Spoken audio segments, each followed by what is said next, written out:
Jay here, Stretford Paddock. This is the Paper Talk. As you can see, I'm in the studio. It's Saturday and we're in the studio. Get involved in the chat and the comments. We've got loads of news to get through with Manchester United and the transfer window. Well, not the transfer window, the summer, shall we say, because I don't think we're at the transfer window yet, are we? When is the transfer window? Do we even know? Let's find out. But we've got lots of comings and goings, hopefully, at Manchester United. We know we've already had a load of players leave, likes of Juan Mata, Paul Pogba, Jesse Lingard, Edinson Cavani, Nemanja Matic, but who is coming in? That is the big question that everyone wants to know. So do get involved and we'll get into it. There's talks of Frenkie De Jong, obviously, or Frenkie De Jong, as I should say.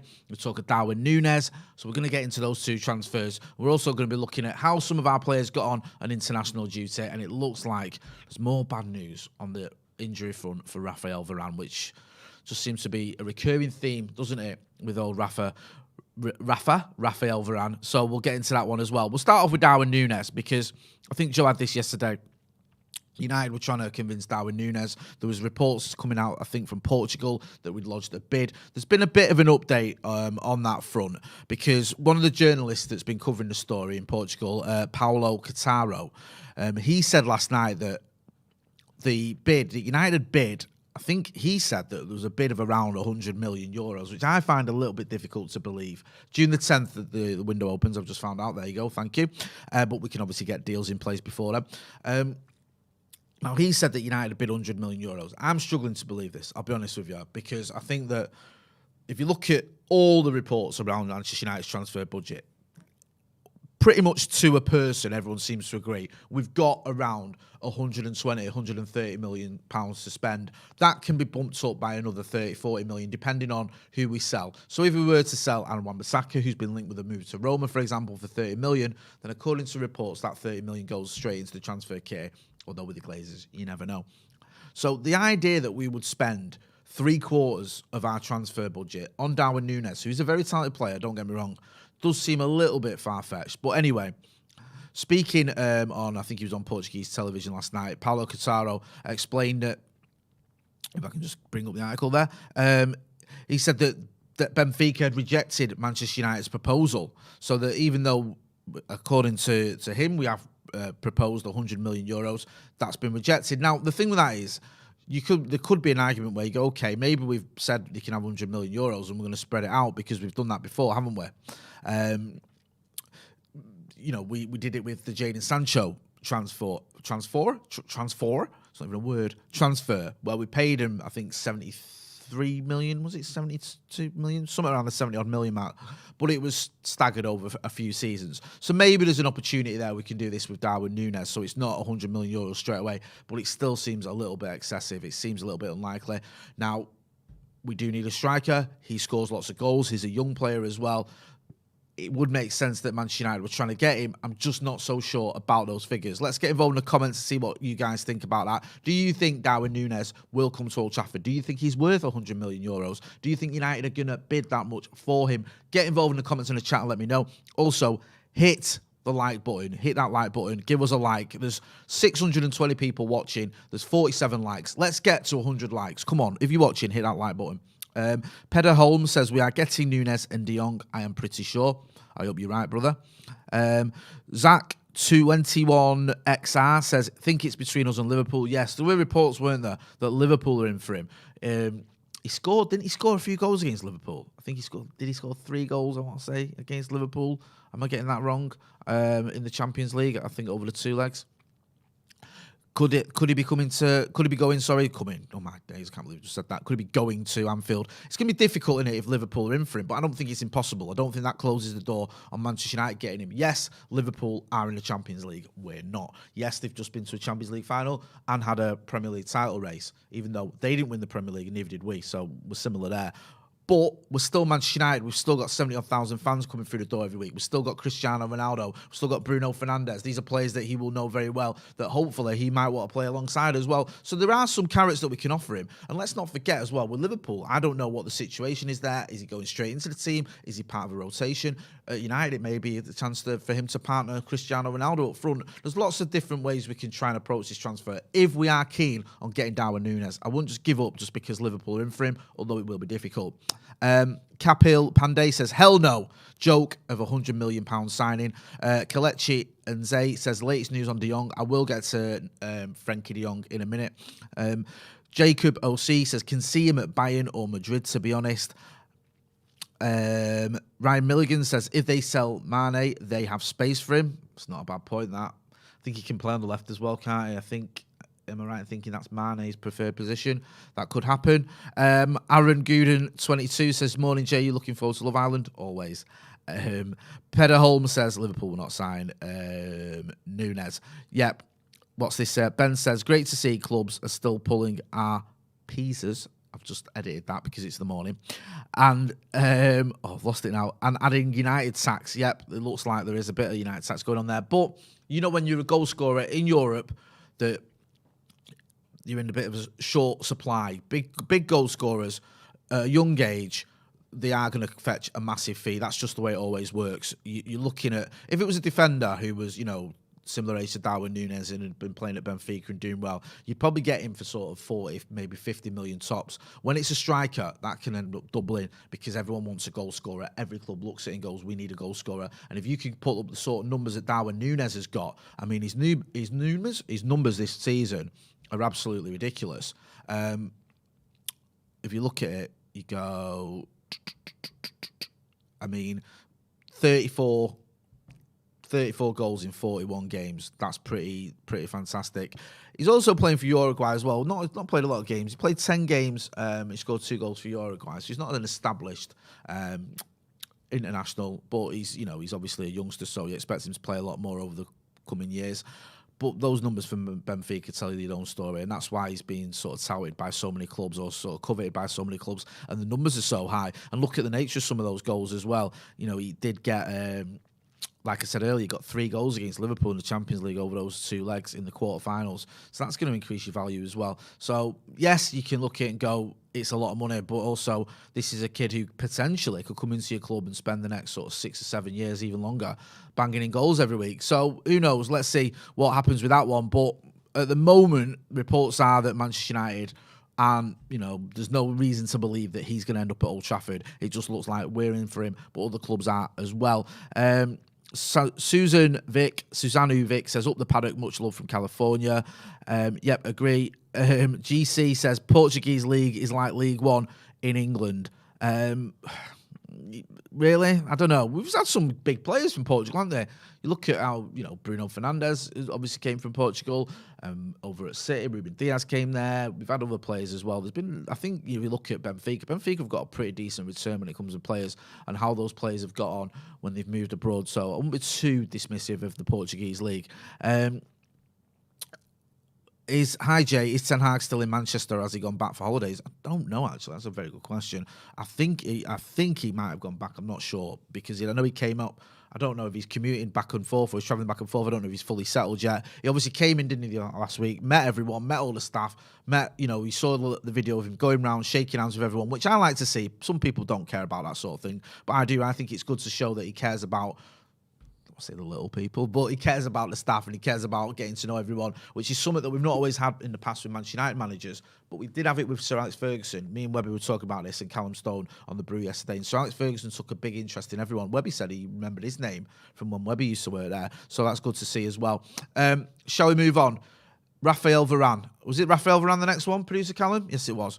Rafael Varane, right, he's picked up another knock. This is obviously away with France, playing for France. They had a big win, didn't they, last night against No, actually, sorry. Who was it France played last night? I can't remember.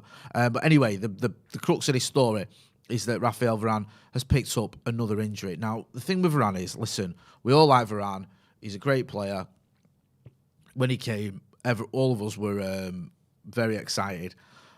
But he just keeps getting injured. This is the problem we've got with Varane.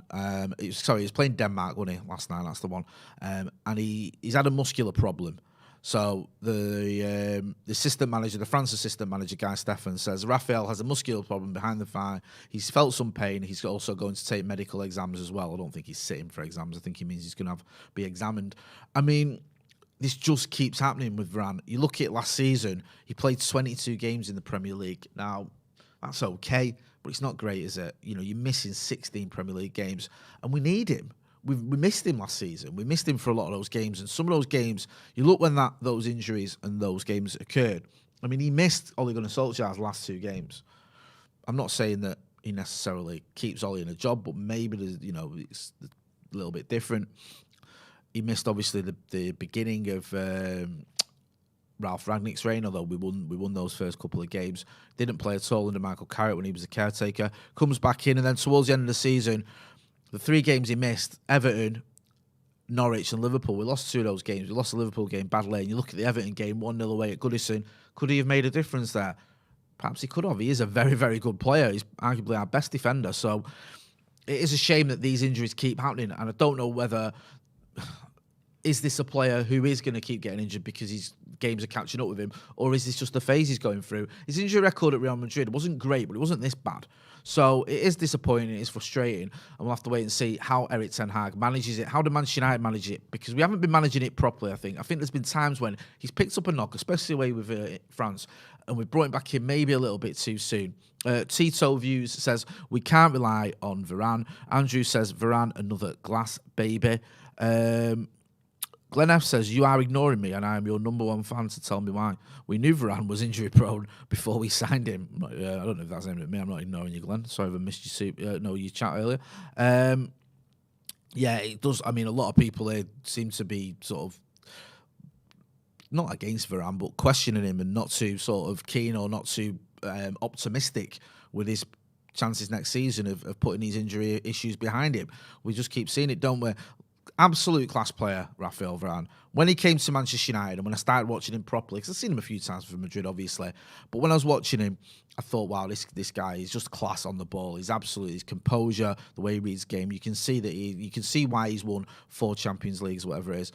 But he just keeps getting injured, and we need him back in the team. We need him playing regularly, especially as a centre-back. If you've got a striker that comes in and misses a few games or whatever, or a winger, it's not as bad, or it's frustrating. But when you've got a defender, you're trying to get him to form a partnership with someone, whether that's Harry Maguire, Victor Lindelof, or anyone else. It's so difficult when they're constantly missing games. Now, we've been linked with defenders. We've been linked very heavily with Jurrien Timber. I don't know if that's going to happen, but is Erik ten Hag looking at it and going, I can't rely on Rafael Varane, I need someone else to come in there. We'll have to wait and see what happens, but very annoying and frustrating. I know it's not Rafael Varane's fault. It's not.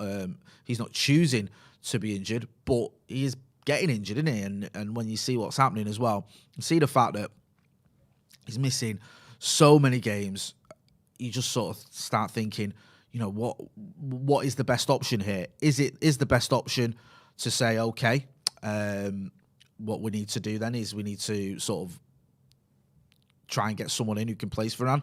There was one suggestion, I saw this, someone tweeted this, and I thought it was maybe a good suggestion.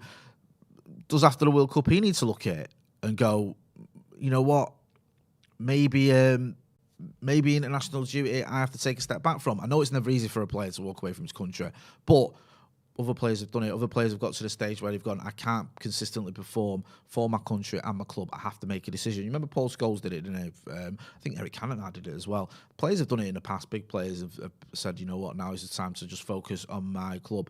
Do we have to wonder whether that could be an option for Rafael Varane? I'm not saying it will be. It's just some options for him to look at, because we can't keep having a player or relying on a player who misses almost half the games. It's just really, really frustrating. Should we move on to Frenkie De Jong? And also, can we get rid of, I think we've got some spam in the chat now. I'm just going to get rid of that. And just before I do move on then, Sainz says, Varane, best defender for France. Maguire, best defender of England. Lindelof, captain Sweden. And United defence record still crap. No, it's all belonged to a disaster of midfield and fullbacks. So he's pointing the fingers at the midfield and the fullbacks. I think it's a culmination of things, isn't there? Frenkie De Jong, yeah. We're asking about this. Is he dropping a hint? There's a little bit more to this Frenkie De Jong story as well. I'm going to get into it because Romano's just tweeted something which is relevant. Frenkie De Jong played for Holland last night. They absolutely battered Belgium. Was it 4-1? I think it was. And speaking after the game, he said, I play a lot differently here than I do at Barca. I think this suits me much better. Now, some people are jumping on this and saying, oh, it's not really the most kind thing you can say about what's going on at Barcelona. And there has been a lot of rumours that Barcelona are just ready to sell him. More than rumours, I think there's concrete reports. Manchester United wanting Barcelona prepared to sell him. It's just up to him. Now he's making these little statements that these are kind of statements that we used to hear when Paul Pogba went away with France. And you'd go, is that a hint? Is he just sort of saying things he shouldn't be saying or whatever? And people looking at this and going, maybe there's a little sort of, almost like a criticism, you could say. You know, I play a lot differently than I do at Barca. I think this suits me much better. I mean, you could just say, okay, he's just praising Holland. He's not having a dig at Barca. But when a player says something that can be sort of construed as being negative towards how he plays at his club or being at his club, especially when he's in the middle of transfer rumours, it doesn't look great. He also goes on to say, I like to be the first player to receive the ball from defenders. We need that, don't we? We need a midfielder who can do that. That's been one of the big issues at Manchester United. We've got players who can do the business further up the pitch. It's just getting that ball from the defenders and taking it up the pitch. That has been a little bit of an issue. And if Frenkie De Jong can be the person who can do that, then more power to him. I still feel myself, we need an out-and-out DM, though. I still feel like we do. He's not that guy. He's not a defensive midfielder. He's more of an 8. But who knows? Maybe he can just sort of slot in there, because maybe we won't be getting that defensive midfielder. There are reports that we're in for defenders, Frenkie De Jong, and a striker. We'll have to wait and see. Andy Long says, do the Netherlands play more like Erik ten Hag or Barca or neither? That's a good question. Answers on a postcard for that one, please. Ifran Kurdiali says Nunez is coming. Richard James says, De Jong doesn't want to leave Barca. Do we really want to sign a player that really didn't want to be at United? Now, there's a little bit of a twist in the tail or an added side to this as well. And this is what Romano has just tweeted 21 minutes ago. He said, Robert Lewandowski wants to join Barcelona. No way for other clubs as of today. He knows it's still not easy, to reach an agreement with Bayern, but he's only waiting for Barcelona. Lewandowski has a verbal agreement on a 3-year deal with Barcelona. Now, this is quite interesting, because the reason that Barcelona want to sell Frenkie De Jong isn't just because they don't rate him. He's played a lot of football for Barcelona, and he's done okay. He's not set the world alight, but he's been a pretty solid player for them. But they're resigned to the fact that if they want to bring players in, they've got to get him off the wage bill and they've got to get money in. Now, he's a player. He's a saleable asset for them. They could get money for him, and he's on quite decent money as well, so they can get that off the wage bill, and that could free up money for them to buy someone like Robert Lewandowski. So that's the thinking behind it. It's not a case of just the fact that De Jong might not want to go. It's also a case of Barcelona want him to leave because they want to sign other players. So that could be the key to all this. If he does leave, or if Barcelona do sort of say, listen, thanks, but no thanks, we want you to go, we want to bring in someone else. How are you going to stay at Barcelona if you're not wanted? I don't know. And also the Barca fans could turn on him, because they could want someone like Lewandowski or someone else to come in. And if it's not happening in Xavi, you might look at it and go, listen, you're being awkward. You know what? I don't want you here. You need to move on. It's time to go. Paul Gill says, Jay, it's 5:45 a.m. here in Canada. Love the channel and the content. You, Joe Steve, Adam and the crew are brilliant. Up the Paddock, up the RH and GGMU. Thank you, brother. Thanks a lot. We appreciate all your support, especially when you're getting up at 5:45 in the morning to watch what we do. Addison Cashwell says, what percentage chance do you think we sign Frenkie De Jong? If I had to guess, I think 75%. I think it's more likely that it does happen, but it's by no means done as yet. Another story we've got as well. It's a bit of a strange one. It's not a strange one. It's almost amusing. Austria, managed by Mr. Rangnick. Remember Rangnick? Yeah? Remember he lost 6 games on the spin away from home. On his last 6 games as Manchester United manager away from home, he lost them all.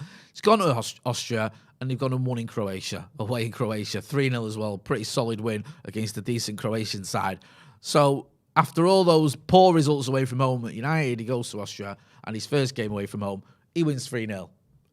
Make of that what you will. I just saw it trending last night. I was like, what's going on? Why is everyone talking about Ralf Rangnick? Because I didn't see the game, and that is why some people saying that shows you the problems he had at Manchester United. It wasn't just the case he was a terrible manager. It's a case he had to deal with players that just weren't playing for him. Who knows? I'll let you make your mind up about that one. Darren Cox says, Rangnick masterclass. Peter Russell says, can United sign Kante? There were rumours. I don't know how solid they are. Asante Nzida says it showed, Ndizana, it showed that if players listen to Rangnick, they will do well. Stone420 says Jay's the news we want and need. Thank you. Right, we're going to leave it there. Thanks for everyone who got involved in the comments and the chat. Make sure you are subscribing to the channel if you're not doing. We want to get to 700,000 subscribers. With your support, we can do it. Also, check out the other videos we've got on the channel. We're looking at the sort of the contract shenanigans that have gone on in the past. Joe and Alex Baggers looked at that. We had the brew yesterday where myself and Webber. We've also got a video coming up where looking at how Erik ten Hag can utilise some of our players who were out on loan last season, and maybe that could be a key to a bit more success at Manchester United Football Club. This has been the Paper Talk from the studio. I've been Jay. Thanks for watching.